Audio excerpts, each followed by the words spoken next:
विशेष कार्यक्रम में आज आप सुनेंगे ऑनलाइन मनी गेमिंग पर रोक लगाने के लिए मानसून सत्र में संसद में पारित हुए ऑनलाइन गेमिंग संवर्धन एवं विनियमन विधेयक 2025 पर तनवीर फातिमा की खास रिपोर्ट। बीते कुछ वर्षों में डिजिटल मनोरंजन के रूप में ऑनलाइन गेमिंग की तरफ लोगों का आकर्षण तेजी से बढ़ा है। ऑनलाइन गेमिंग को लोग, खासकर युवा, घर बैठे आसानी से पैसे कमाने के साधन के रूप में देखने लगे हैं। यही वजह है कि ऑनलाइन गेमिंग के चंगुल में फंसकर कई लोगों ने न सिर्फ लाखों का नुकसान उठाया है, बल्कि अपराध और आत्महत्या जैसा रास्ता भी चुना है। इसी को ध्यान में रखकर केंद्र सरकार ने अहम कदम उठाते हुए संसद के मॉनसून सत्र में promotion and regulation of online gaming bill 2025 पारित किया है। इस बिल को राष्ट्रपति की मंजूरी मिल गई है, जिसके बाद ये देश में कानून के तौर पर प्रभावी होगा। इस बिल का उद्देश्य ई स्पोर्ट्स और ऑनलाइन सोशल गेम्स को प्रोत्साहित करना और हानिकारक ऑनलाइन मनी गेमिंग सेवाओं पर प्रतिबंध लगाना है। इलेक्ट्रॉनिक्स और सूचना प्रौद्योगिकी मंत्री अश्विनी वैष्णव ने बताया कि ऑनलाइन मनी गेमिंग समाज के लिए गंभीर चिंता का विषय है, क्योंकि ये एक ऐसी लत पैदा करता है जिससे वित्तीय धोखाधड़ी और ठगी को बढ़ावा मिलता है। श्री वैष्णव ने कहा कि ऑनलाइन मनी गेमिंग के कारण कई परिवारों को आर्थिक तंगी का सामना करना पड़ा है। ऑनलाइन मनी गेम्स के कारण लोगों में एडिक्शन हो रहा है। जगह जगह से इस तरह की खबरें आती हैं कि परिवार की बचत सारी की सारी गेमिंग के अंदर चली गई। कई जगह एक्सट्रीम केसेस है सुसाइड के। अभी हाल ही में एक आर्टिकल छपा था, 31 दिन में 30 सुसाइड ऑनलाइन गेमिंग के कारण। और एक तरीके से ये गेमिंग डिसऑर्डर बन गया। प्रधानमंत्री नरेंद्र मोदी ने ऑनलाइन गेमिंग संवर्धन एवं विनियमन विधेयक 2025 के पास होने पर खुशी जताई है। अपनी सोशल मीडिया पोस्ट में प्रधानमंत्री ने कहा कि ये विधेयक भारत को गेमिंग, नवाचार और रचनात्मक सृजनशीलता का केंद्र बनाने की उनकी सरकार की प्रतिबद्धता को दर्शाता है। श्री मोदी ने कहा कि ये विधेयक समाज को ऑनलाइन मनी गेम्स के दुष्प्रभावों से भी बचाएगा। उन्होंने कहा कि सरकार ई स्पोर्ट्स और ऑनलाइन सोशल गेम्स को बढ़ावा देगी। ऑनलाइन गेमिंग संवर्धन एवं विनियमन विधेयक 2025 में 3 खंड हैं: e sports, online social games और ऑनलाइन मनी गेम्स। सरकार ई स्पोर्ट्स और ऑनलाइन सोशल गेम्स क्षेत्र को बढ़ावा देगी, क्योंकि इस प्रकार के गेम्स से दिमाग का विकास होता है, बच्चों में नेतृत्व की क्षमता विकसित होती है। इसी के मद्देनजर गेम डेवलपर्स को सहायता प्रदान करने के लिए एक प्राधिकरण की स्थापना की जाएगी। बिल के मुताबिक जो कंपनियां इस प्रकार का मनी गेमिंग ऐप संचालित करेंगी, उनके लिए 1 करोड़ तक का जुर्माना और 3 साल की कैद का प्रावधान लाया गया है। साथ ही इस प्रकार के गेमिंग ऐप का प्रचार करने वाले कलाकारों या प्रभावशाली लोगों को 2 साल की सजा और 50 लाख रुपए का जुर्माना होगा। विधेयक में पुलिस अधिकारियों को किसी भी परिसर की तलाशी लेने और संदेह के आधार पर किसी भी व्यक्ति को बिना वारंट के गिरफ्तार करने का अधिकार दिया गया है। राज्यसभा सांसद दिनेश शर्मा ने इस बिल का स्वागत करते हुए कहा कि केंद्र सरकार ने देश के नौजवानों के भविष्य को संवारने के लिए ये बिल पास किया है। जो भी अच्छा होगा इस बिल का समर्थन करेगा। जिसको चंदेबाजी नहीं करनी वो समर्थन करेगा। जिसको जुआ सट्टा इस चीज से नौजवानों को बचाना है वो उसका समर्थन करेगा।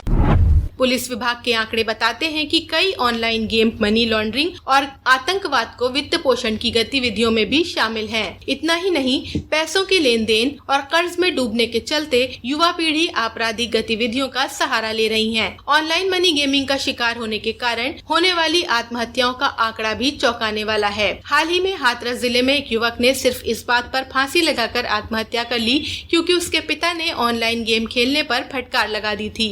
20 वर्ष का युवक LLB का छात्र था। ऐसी कई घटनाएं हैं जहां ऑनलाइन गेमिंग के चलते परिवारों ने अपने घर के लाडलों को खो दिया। ऑनलाइन मनी गेम्स के अप्रतिबंधित और व्यापक प्रसार के गंभीर सामाजिक और मनोवैज्ञानिक नतीजे देखने को मिल रहे हैं। लखनऊ के किंग जॉर्ज मेडिकल यूनिवर्सिटी के मनोचिकित्सक डॉक्टर अमित सिंह ने बताया कि ऑनलाइन मनी गेमिंग के कारण तनाव, अवसाद और आत्महत्या का प्रयास करने वाले मरीजों की संख्या में पिछले कुछ महीनों में तेजी से इजाफा हुआ है। गैम्बलिंग सेल्फ एक प्रॉब्लम है जिसकी वजह से कई सारे लॉसेज हैं, मगर इसकी वजह से जो लॉसेज हो रहे हैं उसके सेकेंडरी टू दोज लॉसेज लोगों में एंजाइटी, डिप्रेशन और इवन सेल्फ हार्म जैसी चीजें जो हैं वो देखने को मिल जाती हैं। जो लोग पैसे लूज कर रहे हैं, स्ट्रेस तो एक्सपेक्टेड है, लेकिन ये सिर्फ स्ट्रेस तक नहीं है, ये सीवियरिटी इतनी अधिक है कि लोग इसकी वजह से डिप्रेशन डेवलप कर रहे हैं। कई बार अपने इमोशंस को कंट्रोल नहीं कर पाते हैं, सेल्फ हार्म जैसी चीजें भी अटेम्प्ट करते हैं और कई सारे केसेस में सुसाइडेलिटी हमें देखने को भी मिल जाती है। ऑनलाइन गेमिंग के कारण युवाओं के व्यवहार में आ रहा बदलाव समाज पर भी प्रतिकूल प्रभाव डाल रहा है। लखनऊ विश्वविद्यालय के समाज शास्त्र विभाग के विभागाध्यक्ष डॉक्टर DR साहू ने कहा कि सरकार ने सही समय पर ये कदम उठाया है जो समाज को एक सकारात्मक दिशा में ले जाएगा। उन्होंने कहा कि किसी भी समाज में नियमों का पालन जरूरी है और ये विधेयक युवाओं को सही दिशा दिखाएगा जिससे वे देश के विकास में अपनी भूमिका निभा सकें। युवा वर्ग खास तौर पे और जो भी लोग इसमें जुड़ जाते हैं वो एक प्रकार की नशा हो जाता है। इसको रोकने के लिए सरकार की जो नियम स्वागत योग्य है, क्योंकि समाज में नियम जो है जब रूल्स ऑफ लॉ जब एस्टैब्लिश होता है तो उससे एक पाबंदी लगती है, तो उस पाबंदी जो है वो सही समय पे लगा है। और ऑनलाइन गेमिंग संवर्धन एवं विनियमन विधेयक 2025 पारित होने के बाद कई प्रमुख रियल मनी गेमिंग कंपनियों ने अपने गेमिंग प्लेटफॉर्म पर पैसों से खेले जाने वाले ऑनलाइन गेम्स पर रोक लगाना शुरू कर दी है। ऑनलाइन गेमिंग बिल 2025 के पास होने पर आम लोगों ने भी सरकार का आभार जताया है। अमरोहा की शिक्षिका आकांक्षा रस्तोगी ने सरकार के इस कदम की सराहना करते हुए कहा कि इससे बच्चों के शारीरिक और मानसिक विकास पर बुरा असर पड़ता है। सबसे ज्यादा इफेक्ट जो पड़ता है बच्चों का माइंड पे पड़ता है, जो सारे दिन रात अपने स्टडी को छोड़ करके और फोन में अपना माइंड लगाते हैं,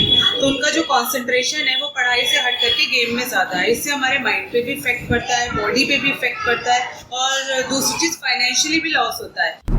गाजियाबाद के आशुतोष कौशिक ने कहा कि ऑनलाइन गेम्स खेलकर बच्चों का स्वभाव चिड़चिड़ा हो रहा है। बच्चे इन गेम्स के जाल में फंसकर गलत कदम भी उठा रहे हैं। ऐसे में सरकार का ये कदम उनके भविष्य के लिए फायदेमंद साबित होगा। बच्चे जो ऑनलाइन गेम खेलते हैं उसका इम्पैक्ट बच्चों पे अच्छा नहीं पड़ रहा है। बच्चे एग्रेशन में ज्यादा आ रहे हैं, छोटी छोटी बात पे बहुत तेजी से गुस्सा आ जाता है उन्हें। एक्चुअली ये नई जनरेशन है और इनके पास हमसे बचने के लिए बहुत सारे तरीके हैं कि इन्होंने अच्छा कदम किया है। इनिशिएटिव बहुत बढ़िया है। पढ़ाई की तरफ बच्चे थोड़ा सा कम जा रहे हैं, गेम के ऊपर ज्यादा जा रहे हैं। मैं खुद अपने घर की बात करता हूँ, मेरा ही एक बेटा है, वो खेलता ज्यादा है, पढ़ाई कम करता है। तो गवर्नमेंट का बहुत अच्छा ये कदम है। गाजियाबाद के विंध्याचल पांडे ने कहा कि एक अभिभावक के रूप में बच्चे को ऐसे गेम्स के जाल से बचा पाना एक बड़ी चुनौती है। ऐसे में सरकार का ये कदम स्वागत योग्य है। हम हमेशा ये नहीं देख सकते वो उस फोन पर क्या कर रहे हैं, तो उस फोन पर प्रमोशन के द्वारा वो ऑनलाइन गेम भी उनकी आंखों के सामने आते हैं और बच्चे हैं, खेलने का मन करता है, उन्होंने खेलना शुरू किया, उसके बाद उनको इस तरह के जाल में फंसाया जाता है कि वो उनका भविष्य खराब कर रहे हैं, उनको आगे का सोचना उनका बंद कर रहे हैं। इस विधेयक में ई स्पोर्ट्स, एजुकेशन प्लेटफॉर्म और सोशल गेम्स के लिए नियमावली की भी सिफारिश की गई है। देश की सुरक्षा और संप्रभुता के साथ वित्तीय प्रणाली की मजबूती की सुरक्षा सुनिश्चित करने वाला ये विधेयक देश के युवा भारत के सुनहरे भविष्य की राह में एक मील का पत्थर साबित होगा। विशेष कार्यक्रम में आज आप सुन रहे थे ऑनलाइन मनी गेमिंग पर रोक लगाने के लिए मानसून सत्र में संसद में पारित हुए ऑनलाइन गेमिंग संवर्धन एवं विनियमन विधेयक 2025 पर तनवीर फातिमा की खास रिपोर्ट।